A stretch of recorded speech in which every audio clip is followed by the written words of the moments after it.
தேனி புதிய பேருந்து நிலையம் அருகே வழக்கறிஞர் செல்வகுமாரின் சட்ட அலுவலகம் மற்றும் எஸ்எஸ் டூரிஸ்ட் ஹோம் திறப்பு விழா நடைபெற்றது. இந்த நிகழ்ச்சியில் முன்னாள் திமுக தேனி மாவட்ட செயலாளர் முக்கையா, சுருளிசாமி வழக்கறிஞரும் துணை சேர்மனுமான செல்வம் ரிப்பன் வெட்டி திறந்து வைத்து குத்து விளக்கேற்றி வைத்தனர்.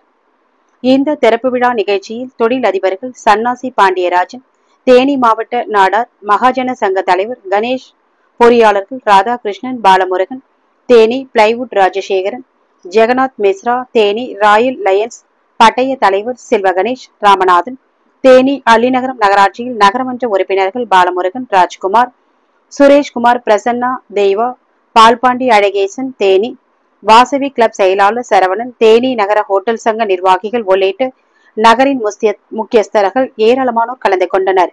உரிமையாளர் வழக்கறிஞர் செல்வகுமார் மற்றும் அவரது குடும்பத்தினர் வந்திருந்து அனைவருக்கும் வரவேற்று மரியாதை செலுத்தினர்.